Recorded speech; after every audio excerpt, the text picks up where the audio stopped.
Olá, pessoal, sejam bem-vindos novamente ao Ginga Canarinha, o Ginga Canarinha dessa vez de edição número 37, e estou aqui com nossos comentadores de sempre para avaliar o que de melhor e pior aconteceu no futebol brasileiro e continental. Dessa vez falaremos sobre a Libertadores da América novamente, porque em edições passadas citamos a evolução dos brasileiros na Copa Libertadores e dessa vez falaremos quais equipas passaram para os quartos de final e qual é a projeção que os nossos amigos farão sobre essas equipas. Antes de mais nada, quero dar o meu boa noite aí para os nossos amigos. Então, Marcial, novamente, seja bem-vindo. Como é que você está? Tudo certo, tudo tranquilo, bem recuperado já do Covid-19. Vamos que vamos. Ginga Canarinha 37. Muito bem. João Sanfeld, do nosso amigo de lá de Portugal, ou daí de Portugal, né? Como é que você está, João? Tudo bem? Olá, Rafa, olá, Renato, olá, Marcial, tudo bem? Queria fazer aqui, já começando aqui as apresentações, queria fazer aqui meu comentário inicial, fugindo do futebol brasileiro. Tá? Você está aí com a camisa do Paris Saint-Germain, eu acho que é importante, porque a gente está aqui para falar do futebol brasileiro, mas antes de falar de futebol, antes de colunista do Fair Play, antes de estudante de comunicação, antes de setorista, que eu sou do Palmeiras, todo mundo aqui é ser humano, a gente precisa falar do que aconteceu no jogo do Paris Saint-Germain, pelo menos um pouquinho, do absurdo que foi, do quão repugnante que foi a atitude do quarto árbitro para com um atleta ou membro da comissão técnica, eu não tenho certeza, li duas versões, mas independente disso, uma injúria racial nunca é aceita, é uma coisa absurda, uma coisa repugnante. A UEFA não vai, mas deveria tomar uma atitude séria, mas a UEFA é muito fácil multar em 5 mil euros, é muito fácil entrar com faixinha falando para falar não para o racismo, isso tudo é muito fácil, difícil é impedir esse cara de ficar perto de um estádio de futebol de novo, difícil é excluir um time de uma competição continental por cometer um crime, que o racismo é um crime, é uma coisa absurda, tá bom? Depois, não sei se vocês viram, o Rafa estava acompanhando a transmissão do esporte interativo, o Jorge Igor falando, Mauro Betting falando, são comentários extremamente pertinentes, extremamente importantes, que todo mundo deveria escutar. Então, eu queria começar falando disso e eu tinha preparado aqui uma entrada mais bem-humorada, eu gosto de falar, a gente estava conversando aqui, estava bem-humorado tal antes, eu preparei aqui uma coisa, mas eu queria começar assim mesmo, porque não dá para ser bem-humorado frente a uma situação dessa. Perfeito, João, perfeito. Também vou deixar meu comentário breve aí, mas antes disso, vou dar uma boa noite também para o Renato. Renatão, como é que você está? Seja bem-vindo. O seu comentário também, fale sobre isso, que é sempre importante, né? Antes da gente começar aí o bate-papo nosso. Olá, Rafa, João, Marcial, ouvintes, telespectadores do nosso Ginga Canarinha, número 37. E realmente é uma notícia, né, desagradável, triste. Acho que o João disse tudo, independente até de ser jogador, membro de comissão técnica, podia ser um massagista, poderia ser o cara da maca, não importa, é um ser humano. Acho que não existe, acho que já deu já, né? A gente já tem passado tantos episódios tristes aí com esse assunto, que tem hora que fica até difícil de pensar como a gente ainda deve agir ou qual a forma que se a gente deve deixar de falar para ver se a gente não dá atenção, mas ao mesmo tempo eu acho que tem que ser dada atenção sim, porque é um assunto muito grave, muito sério e como o João também já disse, a gente precisava ter realmente alguma efetividade, né, de penalização, não simplesmente uma multa simples em dinheiro, mas enfim, vamos esperar. Acho que o lado bom da história foram as duas equipas abandonarem o jogo imediatamente, né? Infelizmente eu não vi todo o lance, na verdade não vi muito ainda do que aconteceu, acompanhei mais pelo que vocês estavam falando. Eu estava em reunião, estava em trabalho fora, mas com certeza vou olhar com calma mais tarde aí para inclusive poder me posicionar melhor. Mas de antemão acho que não tem muito o que, né? É mais uma cena triste e acho que essa pessoa, esse ser abominável aí que provocou tudo isso, o mínimo ele tem que ser banido do futebol, no mínimo, para começar a conversa. E depois aí cabe, eu acho que penalizações aí criminais, enfim, em outra esfera. É isso. É E, só para... Claro, continue. não, e só para né, a gente tentar aí seguir com, né, as coisas aí, lembrar que He-Man consagrou mais uma vez. É isso. Vamos falar dos palpites, né, de cada um para o Brasileirão. Antes, só para contextualizar, para você que não viu, ou né, até a edição desse nosso podcast, ouvindo o nosso podcast, ou vendo o nosso podcast, não tem todas as informações, o que nós temos até o momento é de que o Pierre Webo, que é um membro da comissão técnica, né, do Istambul Basaksehir, ele é ex-jogador, inclusive, ele argumentou com o quarto árbitro sobre uma determinada falta, né, feita sobre o lateral Rafael, o brasileiro Rafael, que joga no Istambul.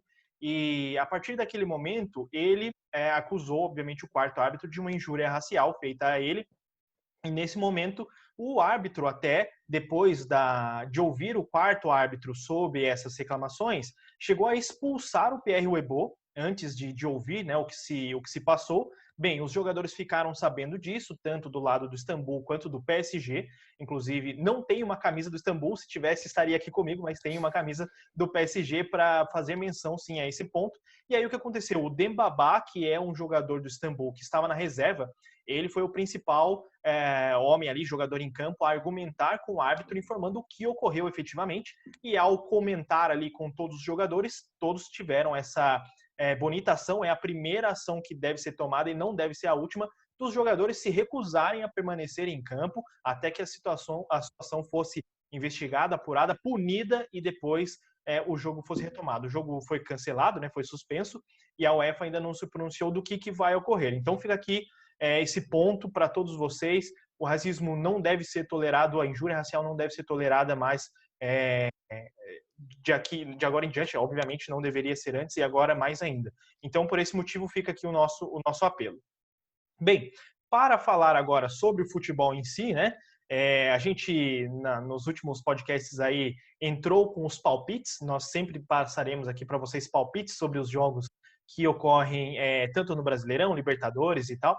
Então, eu quero passar para vocês os palpites dos nossos amigos com relação aos jogos da 24ª rodada do Brasileirão. Isso porque Santos e Palmeiras empataram em 2-2 e o Marcial apontou que o Palmeiras venceria por 2-0. O Renato apontou vitória do Santos por 2-1 e o João apontou a vitória do Palmeiras por 2-1 também. Então ninguém acertou nessa. Palmeiras 2-2, hein? Sobre Atlético Mineiro e Inter, briga de ponta de tabela. 2-2 também o resultado que deixou ali eles ainda mais longe, né, do líder São Paulo. 2-2, um resultado inesperado. Por quê? Marcial apontou uma vitória de 3-0 para o Atlético Mineiro. Renato 4-1, foi mais ousado ainda. E João 4-0. Então, ampla vantagem para o Atlético que não surtiu efeito. Bahia e Ceará, um jogo que muitos apontaram aí vitória do Ceará, foi mesmo, 2-0. E o João acertou, um ponto para o João, ele acertou esse resultado, 2-0 para o Ceará. O Renato apontou 3-2 para o Ceará, acertou a vitória, mas não o resultado. E o Marcial apontou um empate de 2-2. E para fechar, Atlético Goianiense e Goiás, o clássico, né, de Goiânia. O Goiás ganhou por 1-0, gol do He-Man, como bem apontou o Renato. E ele acertou não só o placar, como apontou também quem fez o gol. O João e o Marcial apontaram num 0-0, né? Um 0-0 ruim. Não deixou de ser ruim o jogo, mas foi 1-0 para o Goiás. É isso, amigos? É isso. É isso aí. Muito bem. Então, um ponto para o Renato e um ponto para o João, é isso? O Marcial ainda zerado. Só na lanterna. Vou solicitar 1,5 ponto, pelo menos. Vai acertei por causa do gol. E o placar, poxa, acho que... Vantagem, né? Uma pequena, né? Eu acho que isso serve para o desempate só. Isso no final do ano, a gente vê no desempate. Muito bem. E agora, falando para vocês, pessoal, sobre a Libertadores, a América já está na fase de quartos de final. Isso porque 3 brasileiros, até o momento, passaram de fase. E a gente vai comentar aqui. O Atlético Paranaense caiu para o River Plate. Nós até comentamos aqui que era uma tarefa árdua, né? Difícil, então o River Plate passou. O Santos passou da LDU, vitória importante aqui. O Flamengo acabou perdendo do Racing, surpreendentemente, nos pênaltis, com um pênalti errado do William Arão e acabou não passando de fase. O Palmeiras goleou o Delfim, 3-1 no jogo de ida e 5-0 no jogo da volta. E o Grêmio eliminou o Guarani com 2 resultados iguais de 2-0. Então nós temos até agora Grêmio e Santos passando para as quartas de final, que vão jogar entre si. E depois temos Palmeiras e Libertad. A depender ainda de Racing e Internacional, caso passe, eu já vou explicar esse ponto, ou Boca Juniors. Isso porque o jogo entre Internacional e Boca, ele não foi feito, né, o jogo de primeira mão, devido ao falecimento do Diego Maradona. Eles pediram o adiamento da partida, e então agora foi feito o jogo apenas de primeira mão. O Boca Juniors ganhou de 1-0 do Internacional, ainda tem o jogo da segunda mão, beleza? Mas então, para começar a falar dos times que passaram, Marcial, por favor, eu queria aí a sua análise interessante, depois eu passo os amigos, para o Palmeiras, né, que passou bem, passou do Delfim, 3-1 e 5-0, e agora vai enfrentar o Libertad nos quartos de final. Bom, o Palmeiras fez a lição de casa, porque muita gente fala assim, mas o Delfim é muito fraco, o Delfim isso, o Delfim aquilo, enfim. O Delfim, ele se classificou para as oitavas de final e no sorteio caiu com o Palmeiras. Ora, se o Palmeiras provou no campo ser tão superior assim ao Delfim, ele fez o que tinha que ser feito. Quando você tem um time muito superior ao outro que se enfrentam, o que é muito superior tem mais a que ganhar com uma larga vantagem de gols do outro. E foi o que o Palmeiras fez, né? No agregado deu 8-1. Quer dizer, isso mostra a superioridade do Palmeiras frente ao Delfim. O que não quer dizer, então o Palmeiras agora é o melhor time do universo. Não. Ele pegou o Delfim, fez a lição de casa. O Libertad, que é o atual adversário, ele tem uma qualidade superior ao Delfim, pelo menos na teoria, né? Então, cabe ao Palmeiras agora mostrar a sua superioridade frente ao Libertad nas 2 partidas que vem por aí. Uma ainda hoje e a outra na semana que vem. Eu acredito em vitória do Palmeiras nas 2 partidas, não por um placar agregado tão largo como foi com o Delfim, porque o Libertad é um time um pouco mais cascudo do que o Delfim. É um time que tem tradição em Libertadores, apesar de nunca ter sido campeão, mas é um time paraguaio, a sede da Conmebol é no Paraguai, a gente sabe que essas coisas fazem diferença na Libertadores da América, então vai ser um adversário um pouquinho mais complicado para o Palmeiras, mas eu acredito em vitória nos 2 jogos. Muito bem. João, eu queria que você comentasse para a gente o que de positivo se tira dessas 2 vitórias, que, como bem o Marcial lembrou, são contra uma equipa, obviamente, uma das mais fracas, se não a mais fraca dos oitavos, mas que mostra, sim, essa superioridade e um encaixe muito bom do Palmeiras, né?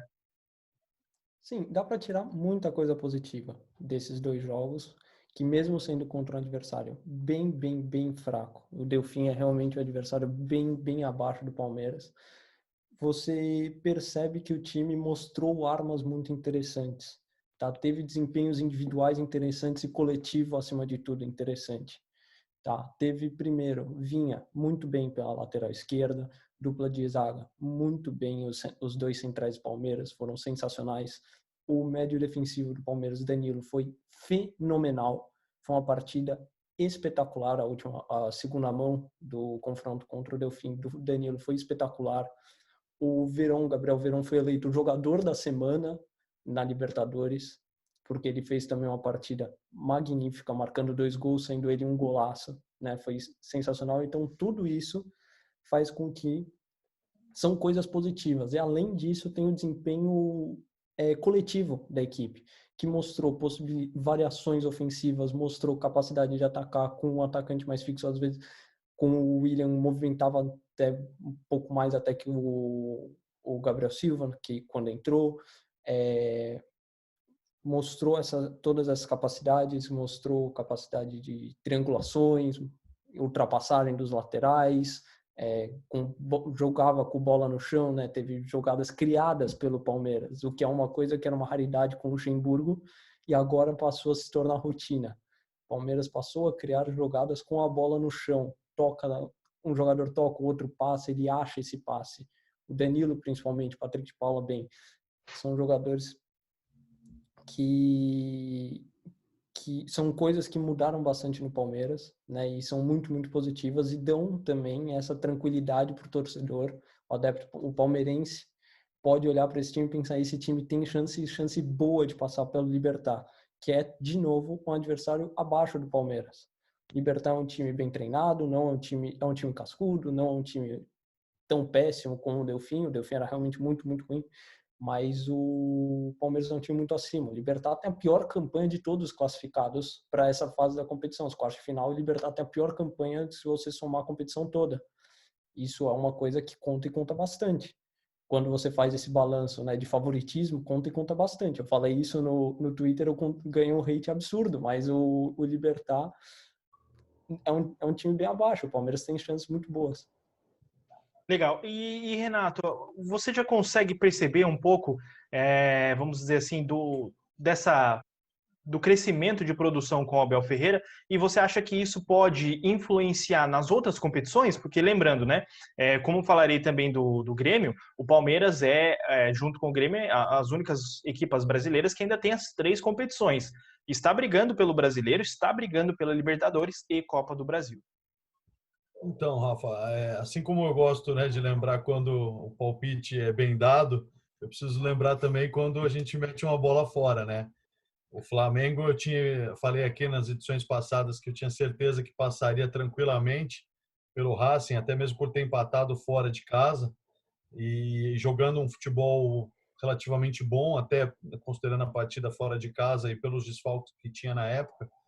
E realmente queimei a língua, né? O Flamengo infelizmente decepcionou, assim como também o Del Valle, né? Eu não esperava sinceramente que o Nacional do Uruguai se classificasse. De resto, acho que todos os resultados foram normais. A vitória do Palmeiras, eu acho que foi um coletivo, foram 2 jogos muito tranquilos. Acho que se o Delfim participasse do Campeonato Paulista, né, o nosso paulistão aqui, ele lutaria para não cair. Isso sendo assim, justo, né? Não estou falando isso por clubismo, não, porque realmente é uma equipa muito fraca. Foi uma surpresa, acho que para todo mundo, a classificação do Delfim. E quanto ao jogo com o Libertad, eu acho que também vão ser 2 jogos relativamente tranquilos para o Palmeiras. Acho que corre um risco, talvez hoje, né, já que estreia hoje na fase de quartas de final, talvez um empate ou possivelmente possa conseguir uma vitória. Mas eu acho que um empate fora de casa também não seria de todo mal. Lembrando que o Libertad tem o veterano Cardoso, né, atacante e centroavante, que já passou por diversas equipas do futebol europeu. E, né, de repente pode trazer algum trabalho aí para a defesa palmeirense. Lembrando também que o Gustavo Gomes, hoje atual zagueiro do Palmeiras, começou a carreira no Libertad, né? Foi a primeira vez, inclusive, que ele enfrenta o ex-clube dele.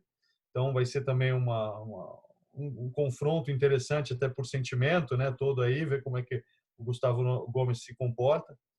E acho que o Palmeiras realmente, assim, a gente já tem mencionado isso aqui nas últimas edições também do Ginga. Eu acho que desde que o Cebola, né, assumiu, mudando aí a forma da equipe jogar, aproveitando melhor as características dos atletas que o Palmeiras possui, o Palmeiras passa a ser, se não o favorito, né, mas pelo menos volta a ter se candidatar aí a pelo menos chegar nas fases finais das competições. Talvez o Brasileirão, a gente não sabe por que pontos corridos, de repente está um pouco mais para trás, tem um jogo a menos ainda contra o Vasco, mas com certeza para a Libertadores e para a Copa do Brasil, ainda lembrando que a Copa do Brasil, o Palmeiras está na semifinal, vai pegar o América, né, de Minas, que é uma equipa de segunda divisão, e tem tudo também para chegar tranquilamente à final. Então, eu acho que realmente o cenário para o Palmeiras aí é muito bom. Legal. Marcial, agora passando para os jogos, né? Rafa, Próximo. Claro, claro. Se eu pudesse só comentar rapidinho que o Renato falou sobre o Gomes concedeu uma conferência de imprensa esses dias comentando sobre esse jogo contra o Libertad, né, que ele chegou a 100 jogos pelo Palmeiras recentemente, contra o Delfim, inclusive, e muitas perguntas, a grande maioria das perguntas era sobre esse confronto contra o Libertad, que é um time que ele conhece por ter jogado lá, que tem amigos lá, que tem muitos companheiros de seleção paraguaia lá, e ele elogiou demais muitos jogadores, inclusive o Oscar Cardoso, né, o Taquara, que ele chama de Taquara Cardoso, e ele elogiou demais esses jogadores, elogiou um outro que eu não lembro o nome agora. E então o Libertad realmente é um time que o Palmeiras tem que tomar cuidado. Não é um time mega poderoso, mas é um time que o Palmeiras, se não ficar esperto, pode complicar e complicar bastante. E tem a catimba também, né? Não é argentina, mas tem a catimba paraguaia também, e a caixa de ferramenta também paraguaia, né? Então... Muito bem. Marcial, agora passando a bola então para Grêmio e Santos, seus destaques aí de cada equipe, até porque o Grêmio passou bem pelo Guarani, apesar de ser também uma equipa com menos poder, né, sul-americano, e o Santos que passou bem pela LDU, ganhou fora de casa, né, por 2-1, depois acabou perdendo por 1-0, mas no agregado, né, temos ainda o golo fora, né, de casa aqui, então o Santos passou e eles vão se enfrentar. Então, o que você espera desse confronto aí, o favoritismo possivelmente do time do Sul, né? O Santos enfrentou a LDU, foi um time cascudo de Libertadores, não foi fácil para o Santos, né? Não foi assim, classificou tranquilo. Não, perdeu na Vila, né? Teve aquele episódio da briga, aquela coisa medonha, lamentável. Então, não foi fácil para o Santos chegar aí. Já o Grêmio teve um caminho um pouco mais fácil, né? Porque o Guarani do Paraguai só coloca medo mesmo no Corinthians. Não coloca medo em mais ninguém. Em mais ninguém. Tanto é que, historicamente, Lembrando são que duas o Guarani empatou com o eliminações. Palmeiras. Então. Na fase de grupos, empatou em 0-0. Fase de grupos, sim. Mas, assim, já são duas eliminações, né? Do Guarani do Paraguai com o Corinthians na Libertadores. Então, o Guarani do Paraguai não coloca medo em ninguém. O Grêmio passou bem e eu vejo, cara, eu acho que Grêmio e Santos é o jogo mais legal de se ver dessas quartas de final, vai ser Grêmio e Santos. Primeiro que são dois brasileiros, né, numa situação de mata-mata, de quartas de final de Libertadores, valendo uma vaga na semifinal. O Santos, esse time surpreendente, que a gente vê que tem Marinho e Soteldo os grandes nomes, né, e são dois caras que literalmente carregam o time nas costas, né? O time joga em função deles e eles dão resultado e resolvem. Então, o Santos é uma incógnita, porque quando você acha que eles vão se dar mal, eles se dão bem. E quando você acha que hoje é tranquilo para o Santos, eles se dão mal. Então, é muito legal ver jogo do Santos, né? E o Grêmio é aquilo, né? O Grêmio é a curva.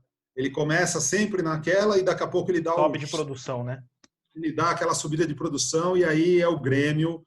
E a gente sabe como é que é o Grêmio em reta de chegada, né? Não é um time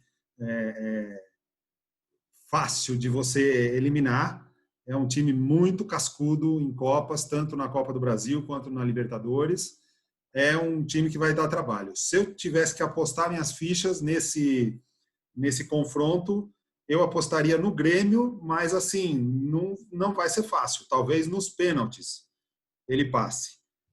Ou talvez com uma diferença muito apertada, pequena. Eu cravaria Grêmio classificando, mas com muita dificuldade. E um outro atrativo desse jogo é lembrar os ouvintes e telespectadores aqui do Ginga é que o Marinho é um ex-jogador do Grêmio. Olha a lei do ex aí. Ele é lei do ex. E o Grêmio, que também pega o São Paulo na semifinal da Copa do Brasil, mandou o Luciano, que é um dos destaques do São Paulo. Então, hoje vocês imaginem se tivesse no Grêmio Luciano e Marinho no ataque. Como estaria o Grêmio? Seria diferente. É importante também que o Luciano não foi bem no Grêmio e o Marinho foi muito mal no Grêmio. O Marinho voltou da China para o Grêmio e teve uma passagem muito, muito ruim, muito abaixo do esperado, muito abaixo do que está sendo agora no Santos, muito abaixo do que foi no Vitória, quando ele se destacou quase sendo artilheiro do Brasileiro em 2016. E até aproveitando esse ponto, João, você acha que se eu fizer um comparativo, talvez exista mais do Renato Gaúcho no coletivo do Grêmio, mais individualismo na parte do Santos, com o Marinho, com o Soteldo, ou você acha que é o contrário? Existe mais coletivo do Santos e individualismo do Grêmio? Eu acho que o coletivo é forte nos dois. Né? O Santos é um time bem treinado, o Cuca é um treinador muito bom, um treinador que eu gosto bastante. Dos treinadores brasileiros, talvez seja o que eu mais gosto talvez atrás de Fernando Diniz e dói muito em mim falar isso, porque eu não conheço ninguém que criticou tanto Fernando Diniz quanto eu critiquei, e hoje eu admiro muito o trabalho dele no São Paulo agora nesse momento, é um trabalho realmente muito admirável. Mas tem o Renato Gaúcho também, que é fenomenal, tirando esses dois que hoje eu acho que estão muito acima dos demais no Brasil, dos brasileiros. O Cuca é um treinador que eu gosto bastante, não só porque ele foi campeão brasileiro com o Palmeiras, e foi o primeiro título brasileiro que eu vi do Palmeiras, que o outro foi em 94, não tá nem perto de nascer. E o Cuca pegou um time que também era terra arrasada. O Santos do Gesualdo era terra arrasada, tinha coisa de 50% de aproveitamento no Campeonato Paulista, talvez até um pouco abaixo disso. Era realmente um time que não tinha padrão de jogo, não conseguia fazer nada, não tinha individualidade, não tinha nada. Aquele time do Santos era péssimo, péssimo, péssimo, péssimo. E Jogadores o entrando na Cuca, justiça, né, João? Jogadores entrando na justiça exatamente, o para Eduardo sair. Sacha entrou na justiça, conseguiu sair do Santos, o Everson entrou, perdeu, mas conseguiu sair depois com acordo. E era um time com muitos problemas, ainda existem muitos problemas extracampo, né? Tem a questão do Lucas Veríssimo, que quer sair, quer ir para o Benfica, o Conselho Fiscal do Santos quer liberar ele só para a Arábia, e ele não quer ir para a Arábia, os jogadores estão irritados com toda essa situação, tem a situação do Soteldo agora também, que tem negociações que o Santos está devendo uma grana para o time, eu não lembro o nome do time, eu não sei pronunciar o nome do time, que o Santos está devendo está devendo pela compra do Soteldo, né? Mas todas essas questões extracampo ficam à parte. Esse time do Santos não ficam à parte, mas a gente consegue colocar para analisar. O time do Santos é um time muito bem treinado, mas no time do Santos a individualidade é muito mais evidente. No time do Grêmio, você vê, por exemplo, o principal nome do Grêmio individualmente é o Jean-Pierre. E você vê que ele individualmente ainda é um time que constrói para a equipe muito mais. O Marinho Perfeito. é um jogador que constrói muito mais para ele, que é o principal destaque do Santos. Não que isso são jogadores diferentes, não estou falando que um é bom, outro é ruim, mas são essas situações diferentes. O individualismo no Santos é muito maior. O Santos, então, depende muito mais do Marinho do que o Grêmio depende do Jean-Pierre. Por exemplo, está sem o Jean-Pierre agora e vai provavelmente continuar num nível bom de futebol, que nem foi, ganhou agora, né, no Brasileirão, foi bem e ganhou, não ganhou? Acho que ganhou. Se não me engano, 4-1. ganhou. 4-1. Exato. Passou o E trator no Vasco. É, o sim, Vasco que exato. também não tá Vasco bem, aquelas bem, bem coisas, né? abaixo, né? É. Beleza, e até E aproveitando esse gancho do João, esse destaque individual de cada equipa, Renato, ela se dá muito pelo ataque, né? Ou seja, o Soteldo, o Marinho, e no caso do Grêmio vai para Jean-Pierre, vai para PP, vai para Souza. Então, nesse embate de ataques aí, você acha que algum deles se sobrepõe? Então, Rafa, eu acho que o Grêmio, como o João destacou, eu acho que a individualidade do Marinho hoje tá, porque hoje até, na minha opinião, o Marinho é o melhor jogador em atividade do futebol brasileiro. Acho que o Galhardo vinha muito bem também, mas eu acho que com a saída do Kudê, né, a mudança de posição, enfim, acho que caiu muito o futebol não só do Inter como do próprio Galhardo. E o Marinho é impressionante, rodada após rodada, se ele não é o destaque da rodada, o principal destaque, ele com certeza ele está entre os 5, né? Você vê as jogadas, foi o jogo contra o Palmeiras no final de semana, foi 2-2, ele fez o segundo gol, gol de empate, e no primeiro gol do Santos, né? Ele faz uma jogada que ele desmonta o Vina, é um lance até estranho, assim, o Vina cai, ele não acredita do jeito que... Vinha deu um bote totalmente torto, né? Ele desequilibra, enfim, e aí ele segura, espera a passagem do atacante, acho que é o Kaique, sei lá, e ele lança, o centroavante cruza e o Santos faz 1-0. Então, eu acho que, assim, nesse ponto, eu acredito que o Marinho hoje possa ser um ponto de desequilíbrio. Aí eu já destacaria o oposto. Eu acho que a defesa do Grêmio é uma defesa muito mais forte, né, do Certo? que a defesa do Santos. Hoje, o Santos tem aí o Veríssimo, mas o resto são meninos aí que a gente não posso dizer que estejam comprometendo, mas num cenário de Libertadores, apesar que também Hoje, pela falta de público, isso também acho que dá uma aliviada aí, mas quer queira, quer não, é uma quartas de final de Libertadores, né? Tem um peso aí. E eu acho que nesse sentido o Grêmio leva vantagem por ter jogadores mais experientes e de, na minha opinião, melhor qualidade. Então, vai ser um confronto bem interessante. Para mim, esse é o confronto junto com possivelmente Racing e Boca, porque Sim. como já falamos aqui, eu acredito que o Boca, né, que se classifique, elimine o Inter. Então, eu acho que esses dois jogos, para mim, vão ser os jogos dessas quartas de final da Libertadores. Muito bem. E até aproveitando esse gancho para vocês que nos ouvem, que nos assistem, né? Quero deixar aí o convite para vocês curtirem aqui o nosso vídeo no Facebook, curtirem o canal para acompanharem sempre as novidades e também darem uma passadinha lá no fairplay.pt, onde tanto eu quanto os nossos comentadores fazemos diversos artigos para vocês explicando sobre o que acontece, né, aqui no futebol brasileiro e continental também. Dado este recado, já passo ao Marcel, porque começaremos então a rodar aí os palpites dessa vez, desse Ginga, e os palpites serão sobre a Libertadores, depois confirmaremos quem acertou e quem errou. Então o primeiro palpite é de Grêmio e Santos. Marcial, quem você acha que ganha, ou você acha que vai dar um empate nesse primeiro jogo? É o palpite do jogo, não do confronto todo, né? O jogo por enquanto, vamos no jogo de primeira mão. Do jogo. Grêmio e Santos. O jogo é no Sul, se bem que isso não faz muita diferença. 1-0 Grêmio. 1-0 Grêmio. João, seu palpite para Grêmio e Santos, ou primeira mão das quartas de final da Libertadores? 2-1 pro tricolor gaúcho, né? Não o tricolor paulista de vocês. 2-1 tricolor gaúcho. E Renato? Olha, dessa vez pode me chamar de murista, de ficar em cima. Dessa vez eu vou manter o 2-2, porque eu ia falar isso no final de semana, me dei mal com o placar do clássico aí, Santos e Palmeiras. Então, para mim tá com cheiro de empate aí, com alguns gols, e 2-2. Combinado.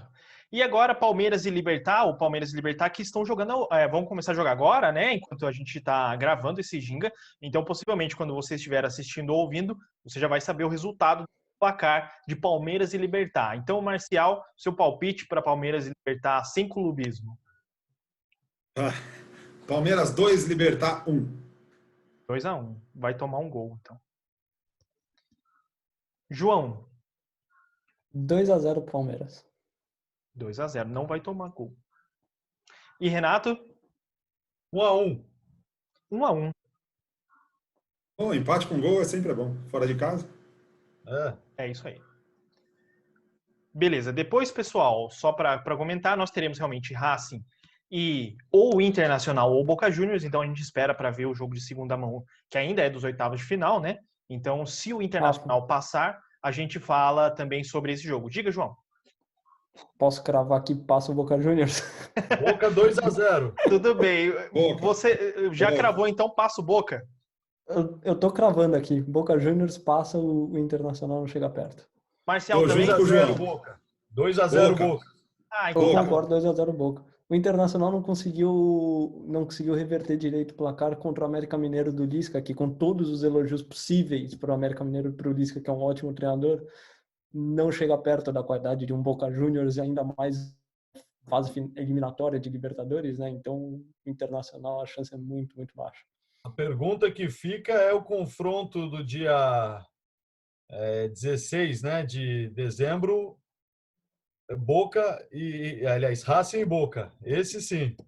Esse é um jogaço. Vai ser bom. Esse Esse é um jogo que eu não vou possíveis perder. quartos de final, né?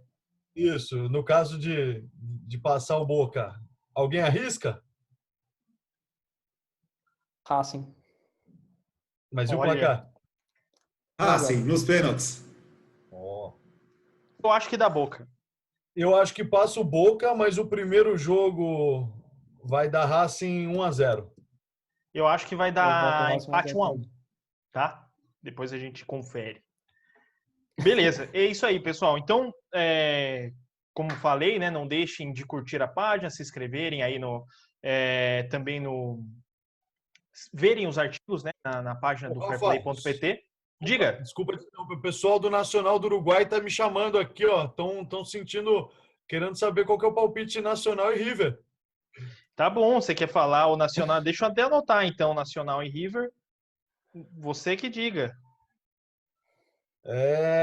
Bom, o primeiro jogo é River, né? River e Nacional, na verdade. River 2-0.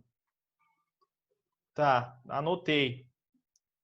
João 2-0, primeira e segunda mão. e Marcial.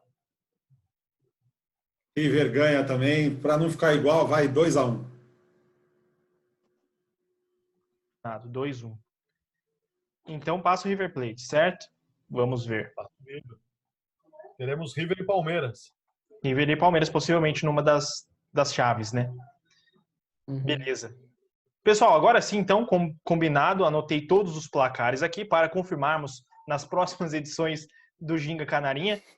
Nós falaremos também em breve sobre as próximas jornadas do Brasileirão, para vocês continuarem acompanhando aqui. A rodada vai ser a próxima de número 25.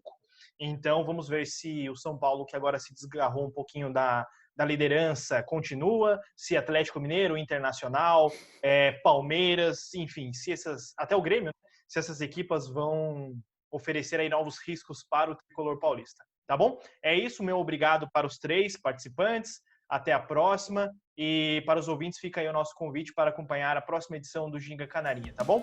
Obrigado, pessoal, e até a próxima.